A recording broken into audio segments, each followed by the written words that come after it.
As I'm sure you're aware, deer population continues to surge, and many residents are fed up with animals eating their flowers and stomping in the yards. The animals also pose a safety threat to drivers. How can the city deal with the deer population?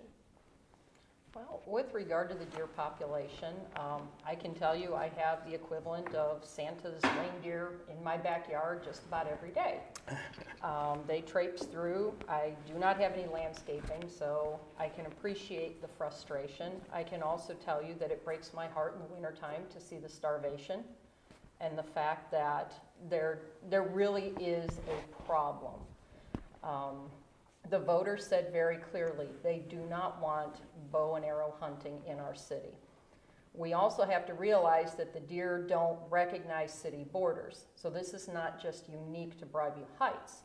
This is a Brecksville, Independence, North Royalton, Seven Hills issue as well.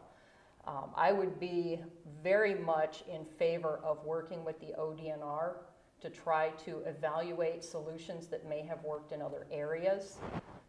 Again, had the residents not said, we absolutely do not want them culled in our city, that may be an option, but they've already spoken. So with that said, I know there are other options that are out there, and I would be happy to evaluate any of those that are brought forward. Sure. Any response? Yeah. So it's going to sound very familiar, but working as a city, we can't do this just as us. We don't live in a vacuum. Deer don't know what zip code they're in. They're going to go wherever they want to go. We've got a lot of different wilderness type areas within Brecksville, Broadview Heights, Seven Hills, Independence, North Royalton, Richfield, all those things. So we have to work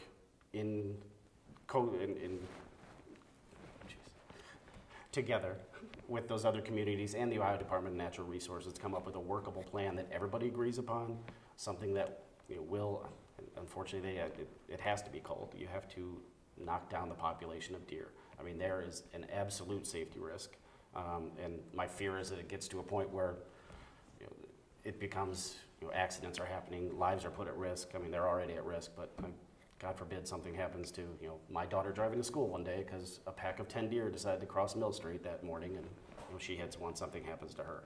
So we can't just sit idly by and maybe they'll go away. I mean, we have to work together with the other communities, come up with a plan that works for everybody, unified, and make that plan happen. Mr. Goodwin. Boy, what a tough issue. Certainly, it's a very decisive issue in our city. We can have our council chambers filled over that issue as the most important issue sometimes. That's just simply not solvable at this time. But we have to keep working to make something happen, that's for sure. As I walk the city and talk to people over the years, certainly there's a huge divide of the way people feel about deer, and I think that's why you get some of the results when we ask that question, at the polls. The north end, northern 2/3 of the city is just ravaged by the deer population. You can't grow most plants. The deer have morphed into eating things that they never ate before. You have to be careful just backing out your driveway that you don't even hit a deer. We have one of the highest deer concentrations in the state of Ohio in our city, and it is just getting bigger and bigger by the day. So we do need to look at some sort of solutions. If you're on the south end of town, people that live in McIntosh Farms in New Hampton, there isn't an issue to them. Simply, when you talk to those people, they rarely see deer. Their landscapes aren't being eaten. They don't, have the same accident rate necessarily going, into their subdivision. But we're going to work together as cities, because that's the only way we can accomplish that. And the leadership of our city, our mayors, have been working towards that, and we're going to come up with a solution. Sure. Ms. Malnick? Well, you certainly know the two hot topics in Broadview Heights. This is definitely the other one. The deer issue is certainly something council and the city administration has been working on. When I first got elected, one of the first thing we spent almost a year and a half working on was how to control deer. And I was a member of the Service and Safety Committee, and I remember listening to the police chief at the time constantly bringing us data and showing us if we were to allow hunting, because at that time the ballot issue wasn't voted on yet, what the results would be.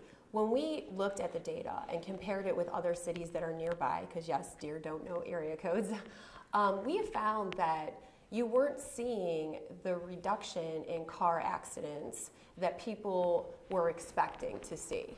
I think when residents are calling us, asking, demanding in some cases, we do something about the deer, they're expecting that that particular deer or family that is in their yard will stop, and that's not the reality of it.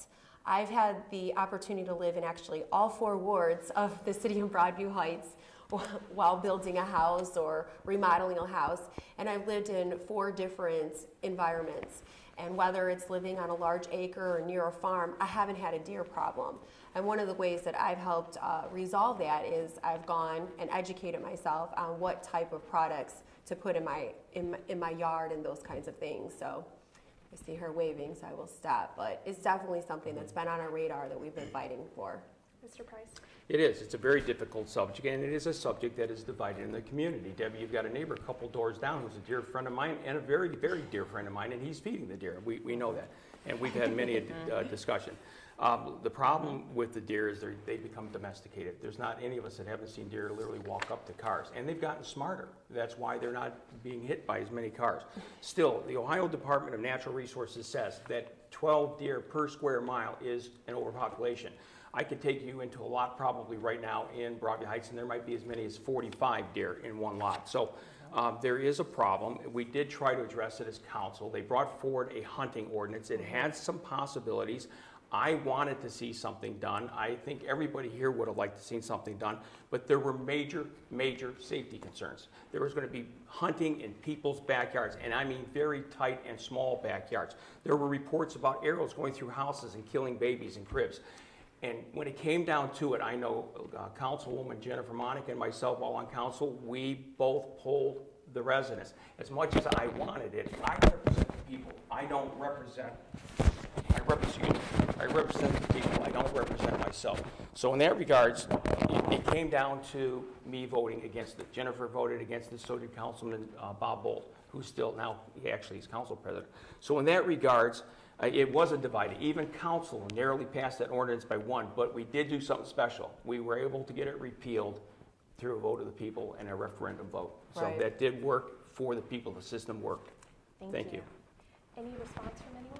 Can I make a comment, please? Absolutely. I just want to reiterate the urgency of this situation with the deer in Broadview Heights. A natural predator for the deer are coyotes, and there is starting to be an influx of coyotes on the north end of town. You can hear them howling most nights, and it's not an issue that can be kicked down the road. We have to address this. We have to address this soon, or we will be overrun by something much more threatening than deer. Yes. I was just going to add, the last term of council officers that was on the service, and I believe, or was it Rules and Ordinance, Glenn, correct me if I'm wrong, decided, they had the issue back in their committee, and they decided to turn it over to the city administration. So it has been in the city's administration's hands at this point. There are methods that residents might feel that we can use, but through, laws and regulations, we can't use them. So it's not as easy as saying, birth control method, for example, or hiring sharpshooters. We also have to protect the law that was passed by the residents. So in some sense, our hands are tied, but it is in the hands of the administration per I believe it was the Rules and Ordinance Committee moved it there. Mr. Price? Yeah, there is some hunting going on in Broadview Heights through nuisance permits, which is tolerated and allowed by the ODNR. None of us have argued that. And it's happening in the metro parks.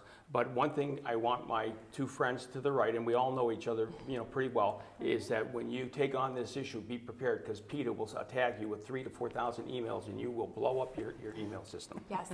I just So want to add something. it is not easy.